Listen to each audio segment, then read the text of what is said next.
that's a big part of the problem that we have in this country is that we've financialized everything. You've got all these companies and private equity and everything that own single family homes now. That didn't really exist much before 2008. They just sold so many houses to Wall Street, and now that's a whole industry. That didn't exist when I was a kid. Sure, you had people that owned a couple houses or owned a duplex or something, but you weren't competing with Blackstone when you're as a young family. And that's a huge problem. Housing prices are a huge problem and part of the angst. Everyone's like, well, why are birth rates down? Well, gee, if you're 35 and living with your parents, it's kind of hard to start a family or much less date. Everybody should have some gold. I've always said that, even if you have a little bit, but it's kind of like insurance. That's how I look at it. You have homeowners insurance. Are you sad when your house doesn't burn down? Right? You're not, I said gold is a handgun you keep in a drawer and hope you never need.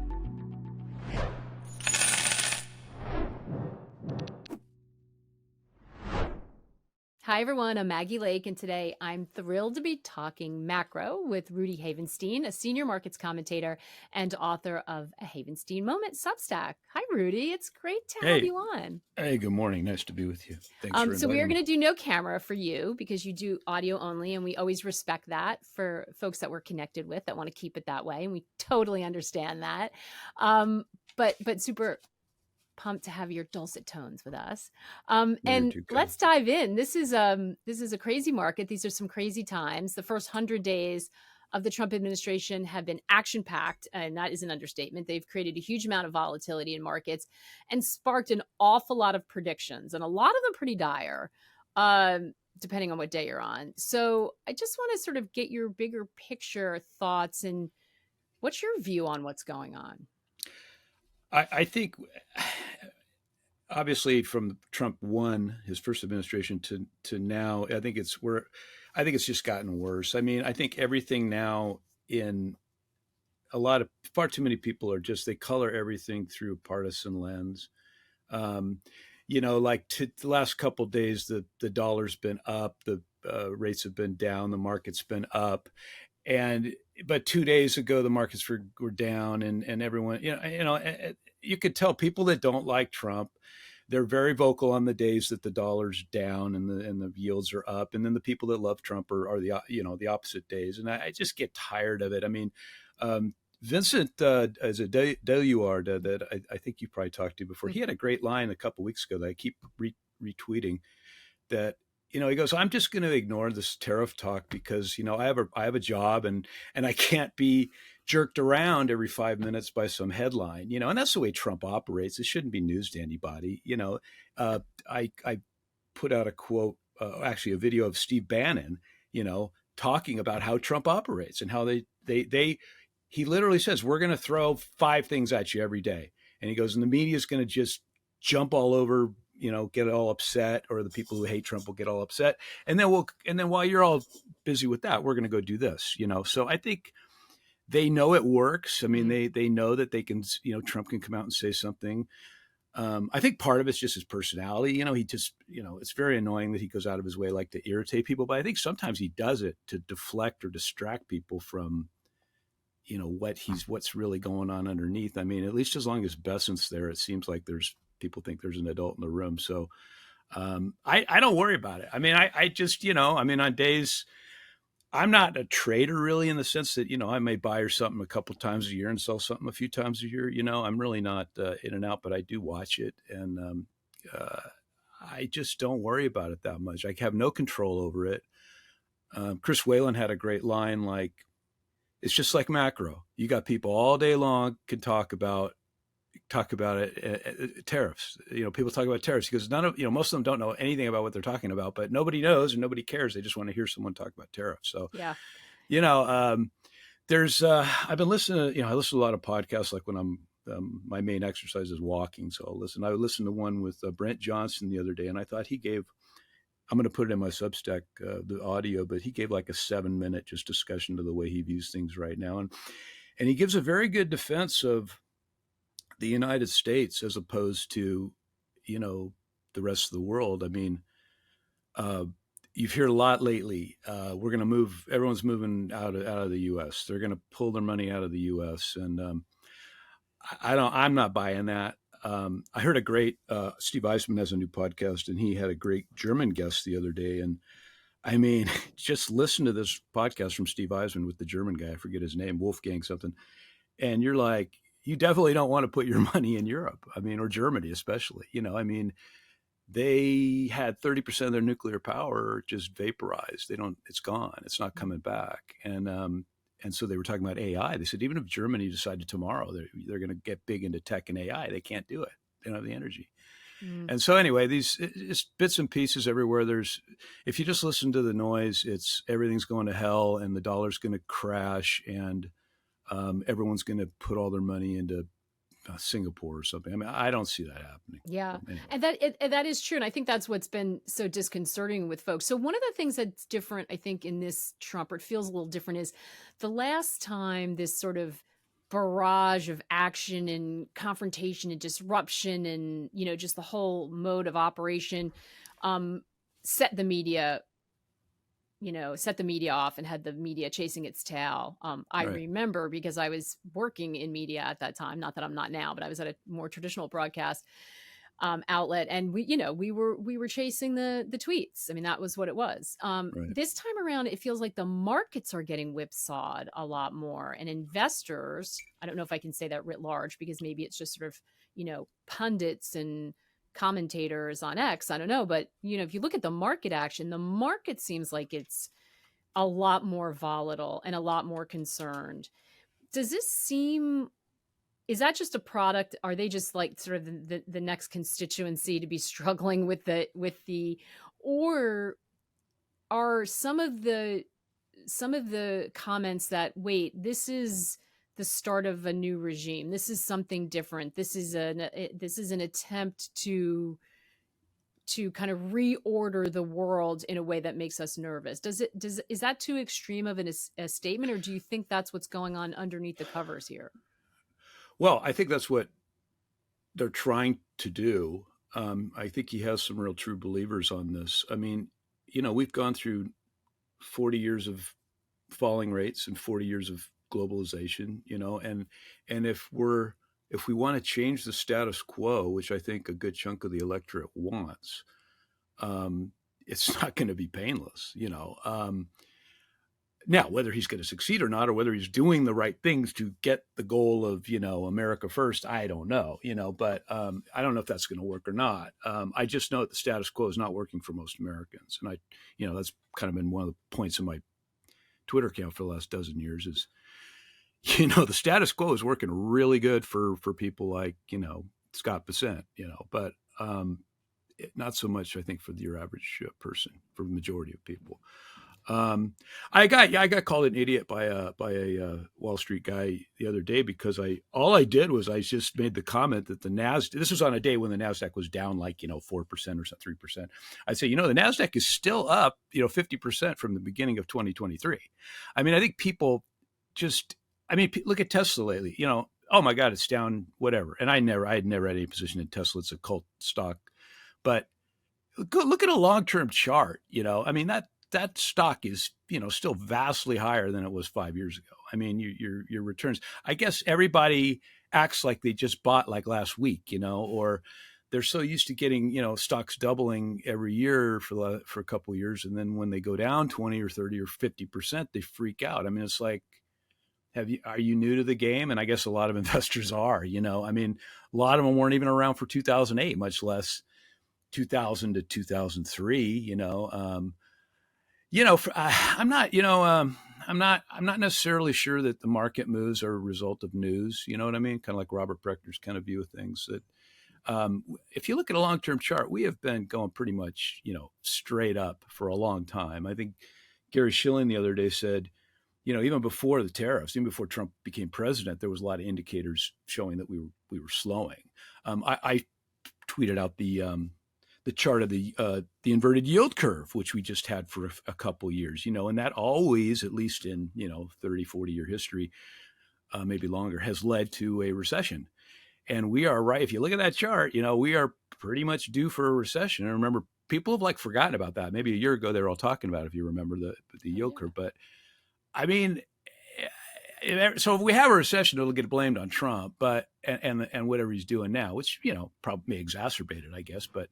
I think we're overdue for one. And I don't think recessions are necessarily a bad thing. I mean, in California, if they don't do clear the forests out, then you end up having this massive conflagration because, there's so much dry tinder. And I think we have, the markets are even now still full of dry tinder.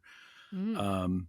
But something has to change. Most Americans don't own stocks. I mean, half Americans don't own stocks, of any kind.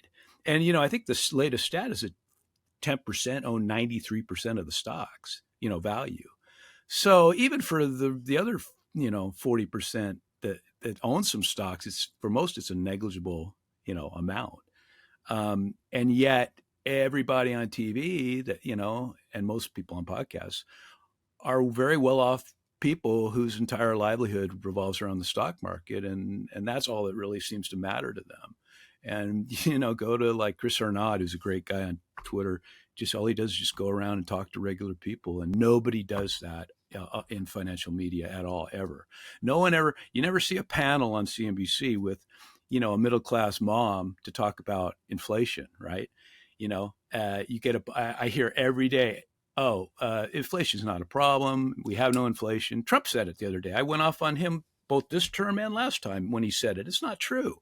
And people say, well, the CPI is nonsense. That's another thing I've tried to show over the years. But anyway, there's a lot of disruption look at health now. insurance. My mother's 86. Oh Her my health God. insurance just doubled. Like she's 86 years old. That's right. Well, did you know that in the CPI calculation recently, they had the health insurance was down? I mean, that's they rejiggered how they calculate. Everyone knows that's absurd. So it's my single biggest expense, but they tell us with a straight face, and it's a part of the CPI. And they said, oh no, your health insurance went down. They lied. The seasonal adjustments are another one. Gasoline at least has been going down now, but there was a period a year or two ago when gasoline actually was up, but because of their seasonal adjustment, they said, no, it wasn't up, it was down. Yeah. And of course, that's what they do with hedonic adjustments too, which are ridiculous, where, all that is saying that, yes, a normal person goes, well, the price went up. But the economist at the Fed goes, no.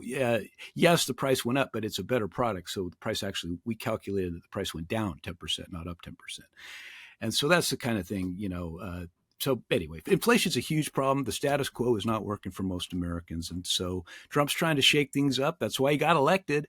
I mean, he said he's going to do tariffs. That's all he's been saying that, I think, for decades before he was, even running. And then people are surprised that he's going to do it. And, I think I sent you the clip of Ross Perot from 1992, talking about tariffs, right at the beginning, talking about the giant sucking sound of jobs going overseas. I mean, I'll retweet that later. Everybody needs to watch that because Ross Perot just nailed what happened. We sent all our jobs overseas and we went to the lowest common denominator of wage arbitrage. And he's got a great quote. He says, hey, fellows, as far as tariffs, we'll give you the same deal you give us. So I encourage everybody I'll repost that later, of Ross Perot in 1992 on a debate with Clinton and George Bush Sr. So I think that there are people who agree, and I think that the sort of headline for that is that Trump is a symptom of what's going on, not necessarily the cause, right? Absolutely. I said that in 2016 before he even got elected. Right. That's why he's been able to rise in political circles because and that maybe his election is a shift away from capital to labor, right? Yeah. To workers. But what is the goal? Is the goal to this whole idea of reshoring and bringing jobs back, that's such a long time horizon thing, a change. Well, I am not an expert on Trump's plan, and I don't know if anybody is. Yeah. And I'm not defending it. I'm just saying I'm not surprised that he's doing things that are shaking things up. And I'm also not surprised that everybody's losing their mind over it, on both sides.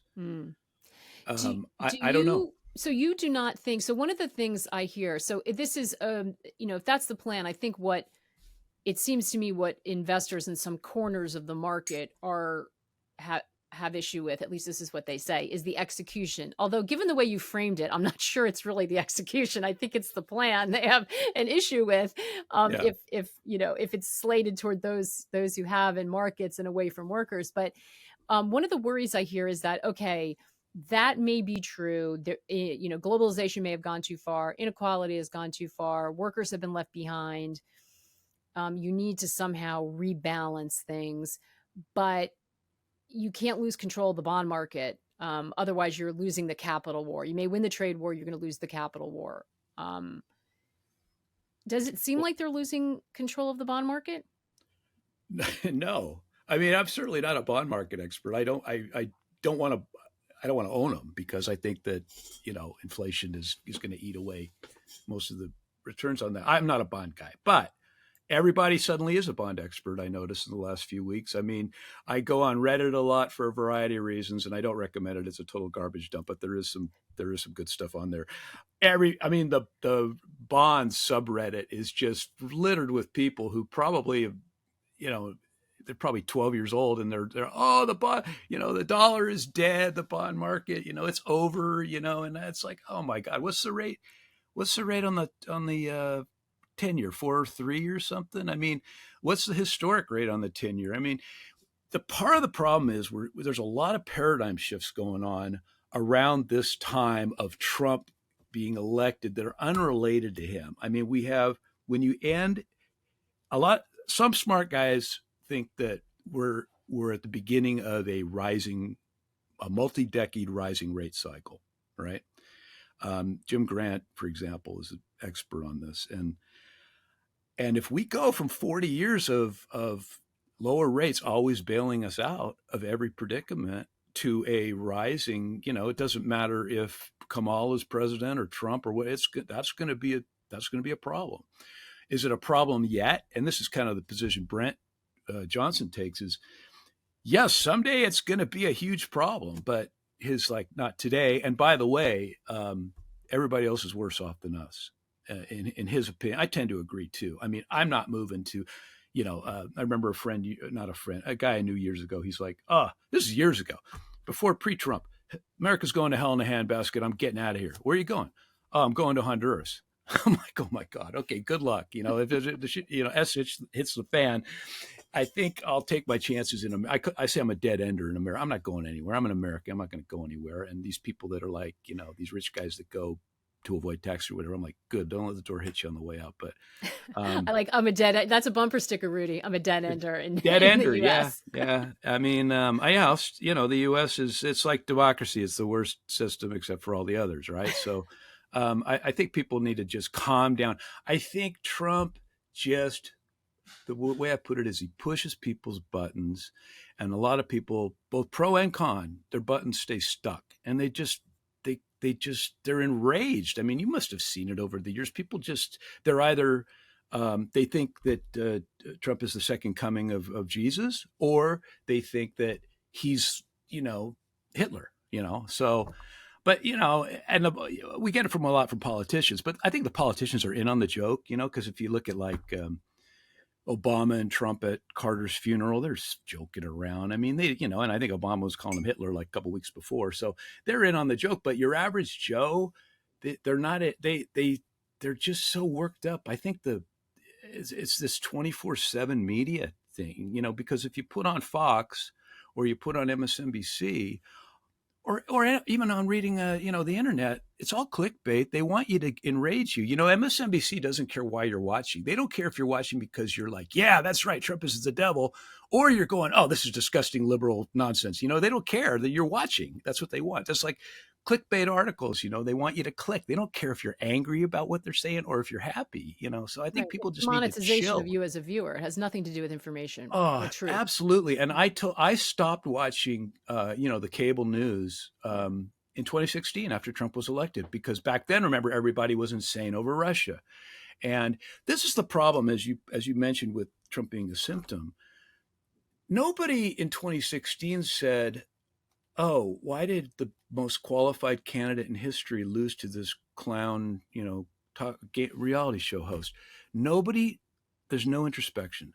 They just said, "Oh, Putin did it. Putin did it." Right. And this time around, it's like, nobody says, "Gee, how did Trump, who's a convicted, he's God knows he's got a lot of baggage. How did he beat, the best economy in history, right? Wasn't, I mean, that's what we were hearing 6 months ago, right? Mm. We always hear that, and uh, but he did. And I wish we had a different president, but we've got him. And I'm not sorry Kamala lost, but he's people.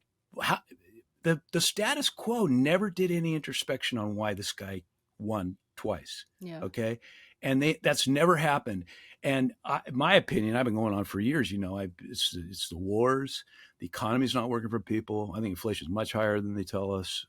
Go to when I debate somebody on FinTwit about inflation, I always say, hey, let's go have this debate in a supermarket and we'll see, because, the guys on FinTwit, Mohammed El-Arian or Bill Ackman or Barry Sternlicht, all three of those guys have made comments. Oh yeah, 4% target is great. That would be fine. Inflation's not a problem. And I'm like, well, yeah, you're a billionaire. It's not a problem for you. So anyway, just rambling on. What do you? So one of the things that I've been wondering about or thinking about is if this is the case and it's an attempt, this is a big ship to turn if you're going to try, or if let me put it this way, if the electorate is demanding, and it's not just here, by the way, but if people are starting to demand more equality, more financial economic equality, and are kind of getting to the point where like, this isn't working for me and I'm going to keep putting somebody in office who breaks things until things shift, because that sounds like what you're describing and what others have talked about. What's the road to get there? Are people willing to? There doesn't seem a painless way for that to happen. No, there's not a painless way. And frankly, when I think about it, Americans don't have much stomach for pain. I mean, I remember I saw a sign one time as like, don't take from my Medicare to pay for your socialized medicine, and I think that, I've heard people say, well, the way I put it is, my entitlements, or my benefits are entitlements, but yours are welfare. You know what I mean? There's a lot of that. I know a guy, I was trying to explain to him that his Social Security check is coming.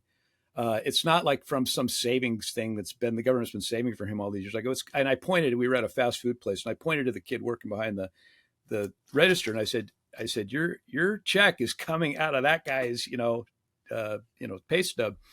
And he kind of looked at me and goes, well, I'd be willing to sacrifice. I'd be willing to have take 10% less on my Social Security. And I'm like, okay, well, what if it was 50%, And here's the thing about inflation. It's a default. They're going to default because, as even Ray Dalio, who I like to pick on, but he has a great way of explaining it. He goes, look, we owe you $1,000, whatever, Social Security or something, but we don't have it. So we can give you 500. And of course, people, you would never get elected. People would riot. And he goes, or we can give you 1,000, but it'll only buy $500 worth what $500 used to buy. I mean, Greenspan said the same thing. He said, we can guarantee your benefits. He said this in front of Congress. We can guarantee benefits as far as the eye can see, but we can't guarantee their purchasing power. So I don't think Americans need to realize that one of the things I try and educate is that they may have to default because this generation has overpromised itself things. I'm on the tail end of that. But the guys who say, well, we'll just inflate our way out of it, that is a default. And that, in fact, is the most regressive default. I think it's the one they'll probably use because that's what always people use, because most people don't understand. It's like a frog boiling in a pot. But it's just as much a default. And in many ways, it's a much worse result for the bottom 80% that don't have, major assets. And people say, well, people own houses. Yeah, a lot of people own houses, but look at property taxes, look at the cost of a new roof, look at all these expenses, the insurance that are going through the roof, so just because you own a house, I remember when houses really weren't assets, they were places to live. And that's a big part of the problem that we have in this country is that we've financialized everything. You've got all these companies and private equity and everything that own single family homes now. That didn't really exist much before 2008, when Geithner and the Obama, or 2009, 10 under Obama, when Geithner, they just sold so many houses to Wall Street, and now that's a whole industry. That didn't exist when I was a kid. And so, sure, you had people that owned a couple houses or owned a duplex or something, but you weren't competing with Blackstone. when you're as a young family. And I think that's a huge problem. Housing prices are a huge problem, and part of the angst, and part of, everyone's like, well, why are birth rates down? Well, gee, if you're 35 and living with your parents, it's kind of hard to start a family, or much less date, which I guess, I don't even know if people date anymore. But yeah, well, there are questions about that, and feeling optimistic about your financial future, right? I mean, I have yeah, young I kids grew. who are stressed out about what they're going to do to make money in a job. I mean, I don't Uh, even think that was a thought in my head at that age. it's sad. I mean, when I was young, it never occurred to me that I could not afford a house, and I'm in a relatively high cost living area, and I'm like, but now I talk to people and their kids are, 30, 35, and they say, well, my son, one guy told me, because my son has just given up hope of ever owning a house. Yeah. And I'm like, oh my God, that's, sad. That's so Well, that's sad. what I people mean, talk about, the sort of cratering of the American dream. By the way, yeah, to your point about the costs associated with home ownership, there is a story about the condo situation in Florida where all these retirees are having to yeah, bail and cut their prices and try to get out because their insurance went up or they're not insured, their right, HOV fees went up, everything has skyrocketed because of, right. the hurricanes and all kinds of different situations. Yeah. And more people moving down there, and so there's this issue. So it's not And just the deferred cost of the maintenance. house. Yeah. Yeah. To your Yeah. point, That's kind of a really, I mean, that's like the pinnacle of an example is Florida. I mean, I've seen stories where, you have a $250,000 condo and then they have a $200,000 assessment, because yeah, it's because of that collapse basically that happened, I guess, a few years ago. They went around and I think a lot of that's why you always got to check out an HOA if you buy a condo. I tell kids, because they didn't reserve, you know what I mean? You got to figure every 20 years you need a new roof. Well, they didn't, they kept the HOA fees low for years, and then they get hit both with deferred maintenance and also this new state requirement. So, but yeah, I mean, the other states, I mean, I always think about someone like, I know people in Austin, what if you had a house you bought, years ago for 100 grand in Austin, and then now it's after a few years of Californians, invading your territory, it's 400 or 500,000. Your property taxes are doubling, you or tripling. You haven't done anything other than just live. I know Austin's softening now, but that's just one example. I'm watching. I like to watch these house hunter shows. Just out of curiosity to see different parts of the country. And I mean, I'm stunned at some of these places. Here we are in some uh, state that's not considered to be this high cost state, and yet the house prices have just doubled or it's like everybody got the kind of California appreciation this time around, because I mm, remember like in Texas back in the 90s or back in the 2000s when we had the 2006-7 bubble. Dallas really didn't like explode, for example, the house prices, but the whole country exploded in the last 5 years, right? I mean, during COVID, there was a lot of reasons for it. Um, for the first time ever, I mean, since 2008. In 2008, the Fed owned zero mortgage-backed securities, zero. And to my knowledge, I don't think maybe they did earlier, but they own none. And then they went up and bought almost $3 trillion worth of mortgage-backed securities. And and yet they pretend or act, and everyone does, that they had nothing to do with the house price appreciation that we've had. So, and they still own 2.2 trillion of MBS, which they can't sell, right? Because they're all underwater. But no one ever talks about that. I mean, I think the Federal Reserve policies have been a huge problem, and that's one example. I mean, the reason we're having problems now with 4.3% 10-year rate is because we had like 10 years of ZIRP and QE. Almost 9 trillion of QE. I mean, that was the problem. Our rates right now are historically normal. I mean, mortgage rates since the 60s are like average about 7%. So we're still, there's nothing. People say we have high rates. We don't have high rates. We have high house prices. And but what about what about this idea that the rates are so high we can't roll over our debt? well, I don't know. Have you had any failed treasury auctions yet? I mean, people have to put a lot of money somewhere. Where are they going to put it? Are you going to put it into the euro? I mean, I don't know. Good luck. I mean, What about apparently a gold? lot What of about money's moving to gold? gold. Yeah, a lot of money's moving to gold. Um, it is. I always consider gold a currency, not a commodity. So, and I've been a fan of gold forever, and now everyone's a fan of gold. It's money. I mean, J.P. Morgan, the original J.P. Morgan said it, over 100 years ago. Gold is money. Um, What about Bitcoin? is Bitcoin money? I know you said you could have been Uh, a billionaire I because you had an I opportunity to should buy it early on I and you could didn't. I But should like, are be a we getting to the billionaire. point now where we're running out of places for people to put their money? So maybe this is the moment where that sort of delivers on being a store of value. There's a lot of smart people, obviously, who are big fans of Bitcoin. Many of whom try to convince me. I own a small amount, but uh, I'm just I'm happy with my situation. I never really got into it. Of course, this is going to generate like 5,000 texts and emails and stuff, trying to explain to me about Bitcoin. Um, I'm still, I'm not a Bitcoin guy, but I got nothing against it. And I think I have found a lot of common ground with people, sort of from a hard money sort of viewpoint, or at least an understanding of the problems with our current monetary system. I mean, I like to joke about, gold standard or end the Fed, but I'm a realist too. I mean, I don't think Americans have the stomach for hard money, and no inflation, um, but gold definitely has a role, and China knows that. I used to joke, how ignorant. I used to make a joke about that. China, what do they know about history? Russia and India, what do they know about history? They know about gold. It's most Americans, and even now, I mean, there's no lines around the block to buy gold like there was in 1980. That I remember. You know what I mean? The lines outside the store. So it seems like a very sedate bull market right now. Now, if you look at a chart, and I'm not, I'm a very amateur chartist, but it certainly looks like it's getting parabolic. But I'm not selling, and uh, it's a currency. I mean, but the dollar is like democracy. It's the worst currency except for all the others, except gold, maybe.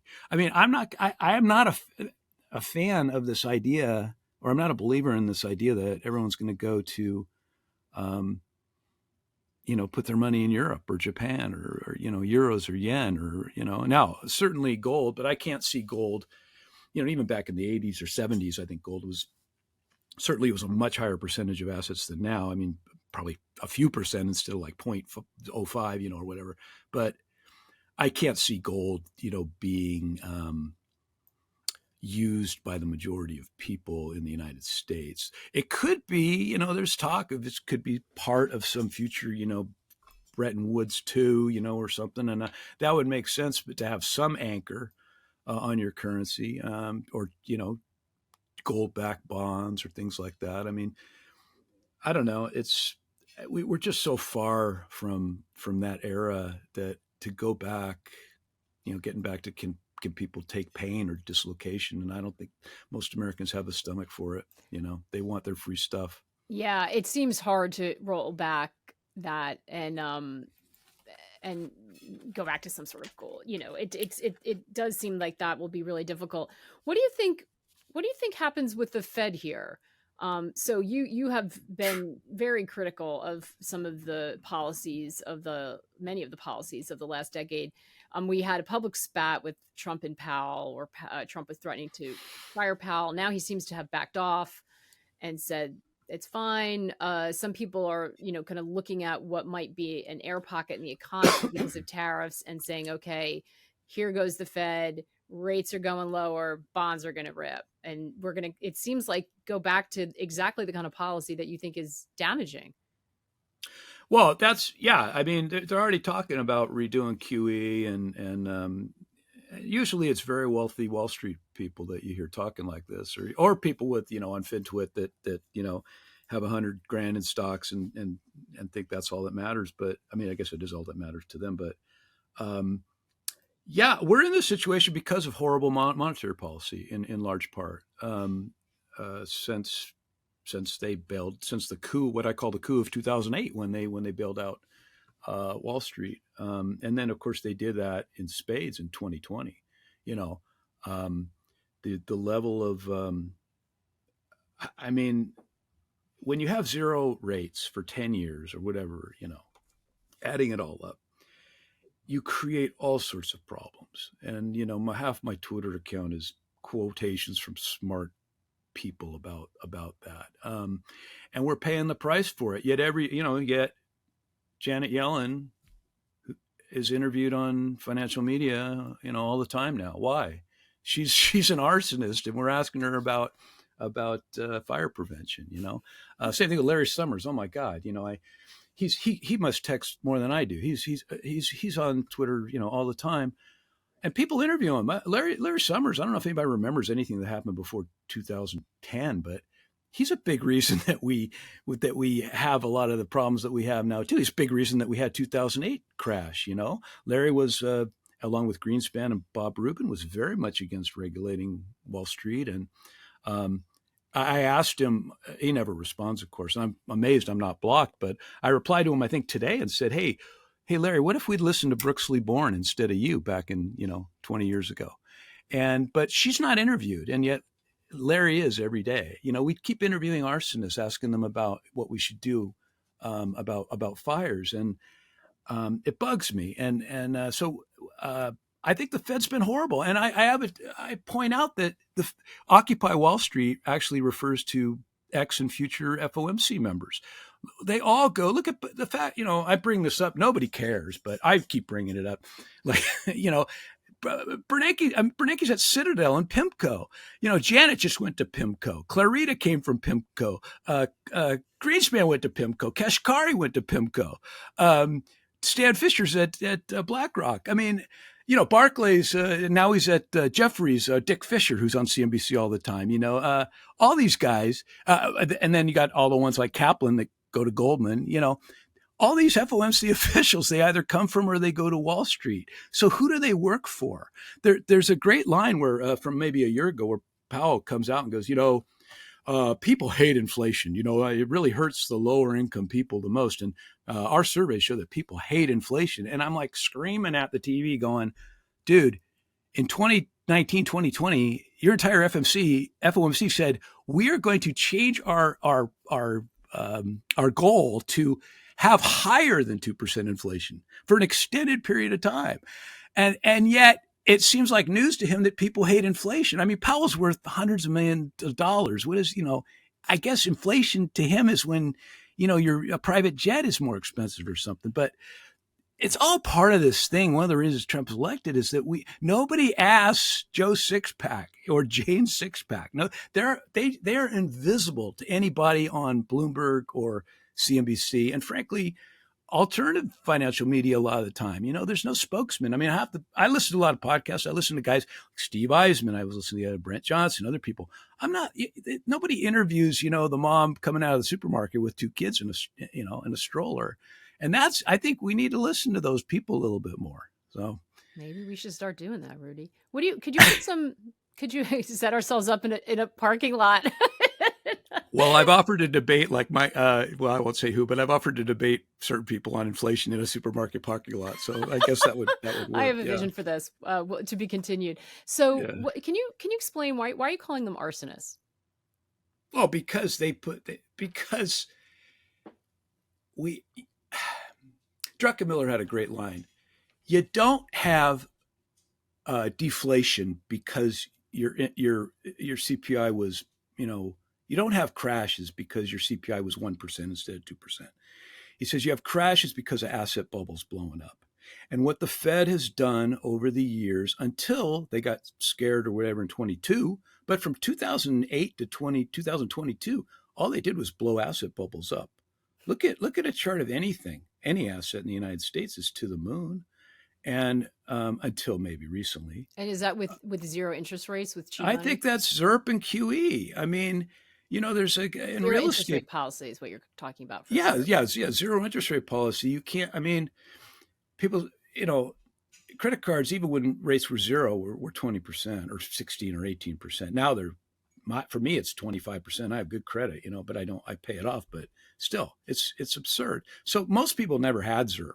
It's all the Cantillon effect, by the way, which is, if anyone wants to understand what's going on, just look up Cantillon effect. I mean, when the Fed who benefits from rising asset prices is people who have access to capital. It's people who can borrow at 0%.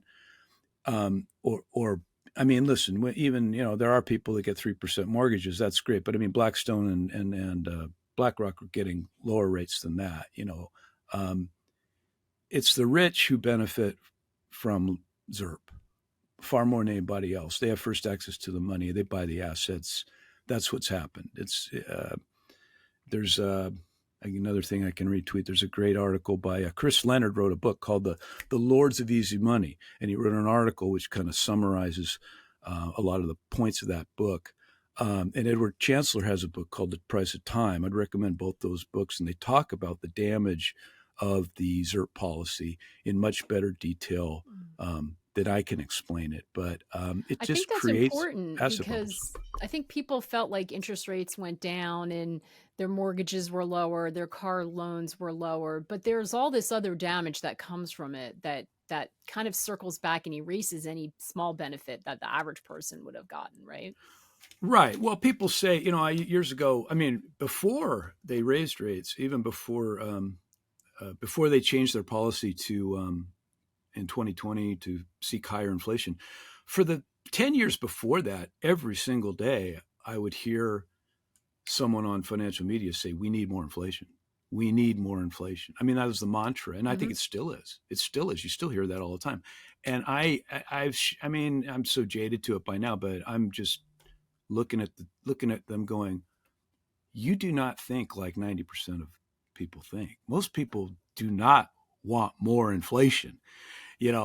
People used to say, well, yeah, but the guy, if you have inflation, then the guy, his debt is being devalued, so they're paying back with cheaper dollars. I mean, okay, that works great if you're a government or if you're Stan Druckenmiller, but if you have $20,000 of credit card debt and inflation's 5%, what is that? You're going to have like $1,000 theoretical of deflation in what you're or debasement of what you're paying back every year. But your rent goes up, 500 a month, or I mean, it's more than eaten up. Even people that own houses that have benefited from the appreciation, a lot of them I think are going to have to start being forced to sell because they can't afford the property taxes and the And then where insurance. do they move? Unless you downsize, where do you move exactly? That's a I good don't point. know. What I don't know. what in this is such a different uh sort of point of view than a lot of your peers. Mm-hmm. Where does this concern for the bottom rung or the lower part of the K or the middle class, where does this come from? It comes from where I came from. I mean, I was born. My dad was a teacher. My mom took care of kids, 4 kids, and I lived through the '70s and saw the effect the inflation had on my family. Um, I've my dad had to took another job, his own little advertising business on the side, teaching, and I've worked. I started delivering papers in probably sixth grade. Never took a penny from my parents after that. Always worked through high school. Um, and I saw what happened with inflation and how it affected. I mean, we ate a lot of, hamburger helper and, tuna fish and peanut butter and, and whatever was on sale. And, and, it was tough, 4 kids. And of course I think it's much tougher now for the kids. I mean, the ratio of house prices to incomes is just, I think, skyrocketed. And everything's more expensive now. I mean, I don't know anybody that really needed a college loan. And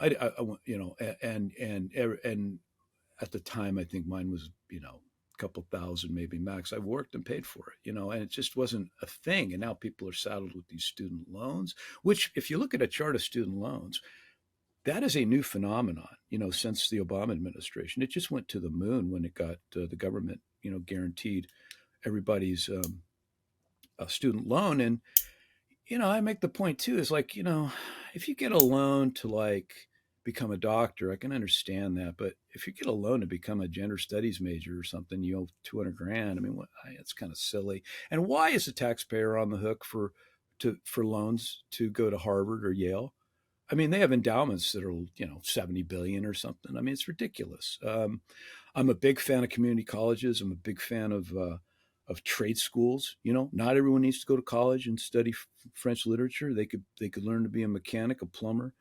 I wish I had skills like that. I talked to the young kid who works for the plumbing company. Of course, I say kid. I mean anybody who's younger than me. But um, And I'm like, good for you, man. He's going to have he wants to have his own plumbing company one of these days, and that he's going to be making great money. I'm sure he'll be able to buy a house, but most people can't, or if they can, they're like, their mortgage payment is just ungodly. Mm. So yeah, it's a concern. I grew up, I not poor, but definitely middle class. My family ancestors, all dirt poor, immigrants, first generation American on my dad's side. I am. Um, so yeah, they were all dirt poor, and then my family was middle class, and then I've done well. I've done well from I've personally benefited from these horrible Well, that's why I'm asking, policies. because a lot of people, I think, start out middle class or struggle or self-made. I know plenty of them Yeah. in the finance business, but they once they get the assets, you are then part of the asset class. No, And I don't. Yeah, no, not me. I used to, I say like, everyone thinks, what if I won the lottery? And I see people that come into a lot of money, and and it's almost like they buy a book, How to Act If You Have a Lot of Money, and they start doing all that. And like, I think to myself, if I won $1 billion tomorrow in the lottery or something, I would have. I honestly really think I would. I might get a private jet like Warren Buffett, or something. But I would keep the same friends. I would do the maybe I'd buy a more private house. I guess if you're a billionaire, you need a little more security. But I mean, I can't think of anything that I'd want to change in my life. It's like if someone says to me now, "What do you want for your birthday?" or "What do you want for Christmas?" I'm like, I have everything. I don't need anything. And I'm doing okay. I'm not super rich, but I got I think, as I try and point out sometimes when I'm not ranting against the Fed, I think people need to think, instead of macro, they need to think micro, like their family and their neighbors and their community.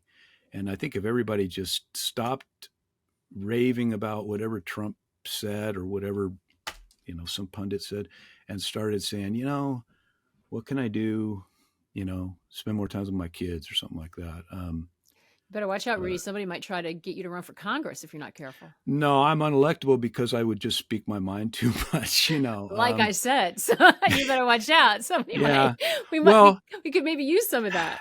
I learned a long time ago, just in life, but on Twitter too, just to be myself. And I just, when I tweet, I tweet a lot of fun stuff and everything. I just do it to please myself. And if other people like it, that's great.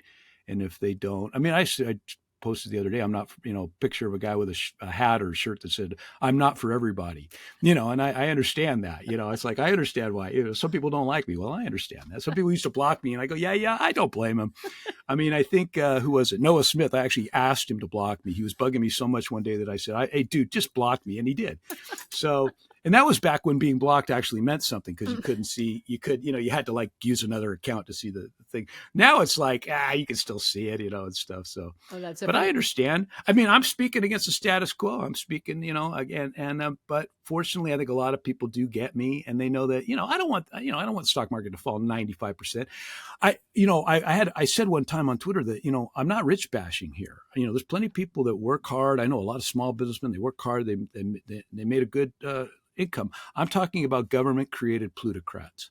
And that's how I see guys like Lloyd Blankfein, or even Jamie Dimon, as Ben Hunt, who, Ben Hunt, as Ben Hunt very well put it, he's generationally wealthy, running a business where the government guarantees he can never fail. Mm. I mean, okay, he's a good bank manager. Same thing with, he's probably one of the best bank managers, but should he be a billionaire? I mean, look at John Mack. I mean, if nobody remembers anything, but Goldman and Morgan Stanley were going down. I remember he's on If the they phone didn't with the become, well, Japanese firms, right? you remember, Mm-hmm. they were going down until they magically became, these failed hedge funds became bank holding companies guaranteed by the taxpayer. I mean, how does that happen? I guess how it happens is you have a CEO of Goldman running the country, Hank Paulson, at the time. Let So, me ask you about that, because you bring up a really good point when we're talking about this failure. Because you wrote a great Substack. I'm too big to fail, or I'm not too big to fail. I'm not too big to I'm fail. not too Yeah, big to fail. yeah.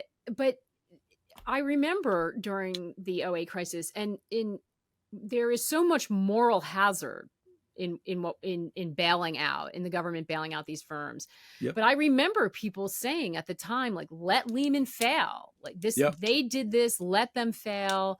And they did. And my God, it sparked, so many horrible events and wiped out so many people and seemed to cause so much pain that the lesson out of that seemed to be like, well, no, some things are too big to fail. Because when you're saying let them fail, you're saying like let the system fail. And even if the system is terrible and flawed, the pain is not equal to sort of that moral hazard. Is there some risk in that? How do you think about that, given that I take the controversial position that having Lehman fail was one of the only things they did right back then, in my opinion. Now, did they do it? Did they handle the bankruptcy? I mean, companies go bankrupt all the time. Did they handle that properly? No. But it's funny how everybody that says, the end of the world, the whole financial system was going to collapse. Well, I'm not an insider. I don't know, but we've proven over the years that money is no object. They'll just turn on the spigots. And so I think we could have backstopped depositors. We could have backstopped pensions and small business loans or whatever back then in '08 without making Lloyd Blankfein and John Mack billionaires. Do you know the bonuses they gave out in 2000, the 2008 bonuses after we gave them TARP? I mean, it was the biggest bait and switch in history. Yeah. I think, yes, the lesson that people, not the system. No, well, the main, like more the individual, the people that would have been hurt more on an individual basis. When bubbles crash, some people get hurt. I think we had the money and obviously they had the ability to bail out the system in quotes, but the lesson that people learned from 2008 on Wall Street is, or at least policymakers, is, we can never allow another big firm to fail. I think that is the wrong lesson. I think they should have let them fail and backstop the system with, Dick Fuld walked away with like $600 million. I mean, and if you ask again, Ben Hunt, that was a completely fraudulent operation going on there. And that's another thing another reason we have Trump, I think, is people saw those bailouts and they couldn't believe it. And then Obama comes in and he talked a good game. And then there was no consequences for the fraud and the crash. Nobody went to jail. There was no prosecutions. Eric Holder, who was a bank lawyer who went back to being a bank lawyer, ended up coming up with this too big to jail theory. We can't criminally prosecute a big bank because that could hurt confidence in the system. Mm-hmm. So it's now like, it's like a joke. You can make an excuse for anything. We have to do this or the system will collapse. Yeah. I made a joke, just add or the system will collapse to any stupid idea someone has, and that's what they've been doing. It's by the system. I think they mean people like Hank Paulson and Steve Mnuchin, honestly, and but anyone below that level sure can fail. I think we have like sort of a fascist, it's a word thrown around a lot now, combination of big business and big government, and then we have Darwinian capitalism for most other people. You know what I mean? And I think that was shown in spades in 2008. I mean, the whole the TARP thing was, initially supposed to help. It wasn't supposed to be a bank, bonus giveaway thing, but there was a big bait and switch, and which I've written about. And of course, Cash Carey was involved in that, and he came from Goldman, and then went to PIMCO, and then he's a great example, magically became Minneapolis Fed chair. How does that happen? How do you go from being an obscure guy at Goldman, and then Hank Paulson pulls you up? I mean, I'm sure Paulson's his mentor. And you see, so then you're like the TARP guy, and then you go to PIMCO as a managing partner, and then suddenly you're Minneapolis Fed chair. I mean, I don't know how that works, but that's pretty funny. Yeah. By the way, and you correct me if these aren't your words, because I'm going to quote two things, but you've called this private private profits and privatized profits and socialized losses, Yes. right? The golden Yes. age of grift. Well, And this I is think kind I of what you're stole that from referring Jim to, Chanos, but right? yeah. I'm sorry, what? That's kind of what you're referring to when you're talking about these people who kind of orchestrated these bailouts. Yeah. What? Yeah. Yeah. I mean, they're all very wealthy. I mean, they're all, look at Janet Yellen. She's worth tens and tens of millions of dollars now. Bernanke's probably worth, not nine figures, So let me ask you about how you feel, where you feel the biggest risk and opportunity is, and whether you're bullish about the future. Because on one level, I think so much of what you're talking about has not been resolved, and is Right. kind of like this. I don't want to call it a rotten core, but is a very big problem that still no one's really talking about, because we're talking about tariffs. Like, what we're really talking about is a much more sort of deep rooted problem in the system. So that sounds very worrying to me. And then but I also hear you say we're not going to move away from the dollar. We can live with higher interest rates. Some of this is just political polarization and Yeah. hysteria that's coming through, like that. And that seems comforting to me. So I'm so curious where you see risk and opportunity, but I want to read a little bit of a longer passage. And again, I think this is something that you wrote, not something that you quoted somebody else's, but you let me know.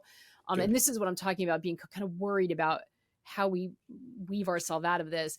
I saw the rise of predatory consumer finance, parasitical private equity, massive debt, endless wars, the trashing of the Constitution, and the financialization of literally everything, worst of all, housing. Essentially, we've had a corporatist fascism run amok. Yeah.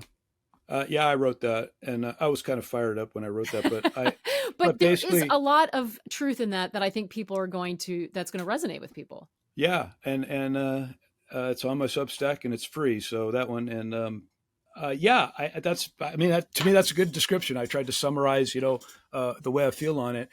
Is it going to change? Probably not. Which is why sometimes when I get reflective, I think about, what's really important. And this, and that is not generally the macro. Is Which is tariffs why a distraction away from focusing on this more root problem? I think the system is as it is, and this is relatively new in my life. I mean, since Greenspan, really, because growing up, like I said, you hadn't financialized houses. Blackstone wasn't buying entire neighborhoods. It was very different back then. At least in my mind, it was. People didn't have $80,000 of credit card debt and thing, which I knew a guy 30 years ago that had 80 grand in credit card debt. Okay. He's a smart guy. And I'm telling him, you're paying, do you know what you're paying every month?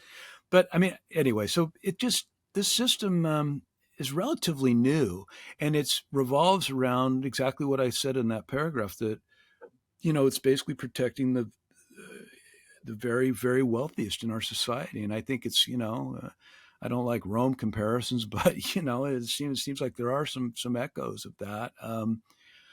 Can it change? Probably not without some disaster. You know what I mean? And I don't want a disaster, but Trump comes in.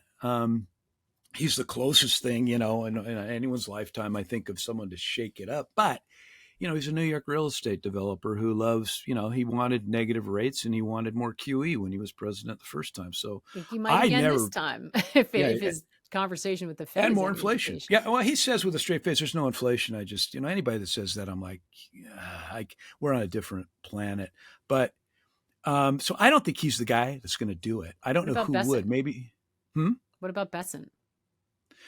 Well, look at Besson. I mean, he's like Druckenmiller or something. I mean, he's a smart guy, obviously, and smarter than me. But he's the adult in the room. I think that's the thing. Like if Trump were to fire Besant and put me in as a Treasury Secretary, I think the market would probably crash. The dollar would crash. But Well, after barring hearing that, this podcast, it would. yeah. Well, no, maybe I back the dollar with something, and who knows, But these things you can't reverse 40 years of something in one or two presidential terms, even. And not that I think Trump's really going to do it, but going back, I think we have a problem. Just we're in a historic point where we're done with that 20% to 2%, or cycle. And if you think about it, that we always were able to refinance lower, and you got bond guys that have never, someone made a joke the other day, if some of these bond guys that have never had a losing year, until recently. Well, if you have 40 years of falling rates, bonds are going to do well. Well, now maybe we've got 40 years, like I said, look up Jim Grant for more detail on these cycles, but you could have a 10, 20, 30, 40-year upward rate cycle. And it might have nothing to do with anything other than just the ebb and flow of history, the way maybe demographics is affecting it or something. But what does I don't well in know. that period then? Like, it seems like the only thing anyone has is gold. Well, it seems right now. Yeah. I mean, yeah, but I already have, I'm already a fan of gold forever. So is it harder to buy it at 3,400 than it was at 200 or 300? Yeah. But, I think everybody should have some gold. I've always said that, even if you have a little bit, but it's kind of like insurance. That's how I look at it. You have homeowners insurance. Are you sad when your house doesn't burn down? Right? You're not. Gold is just. Years ago, I said gold is a handgun you keep in a drawer and hope you never need. And maybe I don't think we need it yet, but you know what? If you're in India, or gold has saved your family, your net worth. I mean, it's U.S. Look at gold in other currencies, even besides the U.S. dollar. It's to the moon, and then the dollar's even been weak lately. But the other thing, hyperbole about the dollar. The dollar has fluctuated the last 10 years between 90 and 112 or something. I mean, so we're at 99 and everyone's like freaking out. I don't want a lower dollar really because everybody says, well, that'll help trade, but it'll also make, imports a lot more expensive. Although I don't know what percentage of our economy is imports, but a decent amount, right? So, well, last time I checked, if you read the headlines, we don't make anything here. So I think somehow. Well, exports, yeah, we don't export anything. Yeah, I don't know. We do. Well, we do. We export weapons and food, and yeah, we're big. We're number one, I think, in the arms industry. So we are good at killing people, unfortunately, which is my other topic we could talk about. I'm very well, we'll have to save that one for the next one. Talk sure. about the military complex. I'll tell you what, though, I just want to say at the end as something positive. I know, you only see the bad kids on TV, but I know a lot of 20-something, 30-something people who are smart and they're working hard and they're got families, and the few lucky ones are buying houses, and they're our future, not not Joe Biden or Donald Trump. And I very, we don't see those people on the news. We don't see them on Fox or MSNBC, and they're out there, and maybe they come up with some brilliant, cold fusion or something, and or a cure for cancer or something, and the whole world just kind of changes. Something like that would be amazing, and so I have faith in that, and I think people should take care of their kids and understand that you have to always hedge that the world doesn't end. Good things can happen, and so I'm hopeful. I don't have the answers. I don't know who does, but there are probably kids out there who do have answers. So God bless them. And I think that's a great point to end on, and we should try to do a little better for them. I think that would be a I'm embarrassed for the world, for the situation we're leaving them with, but I think they'll overcome that. They'll overcome it over time.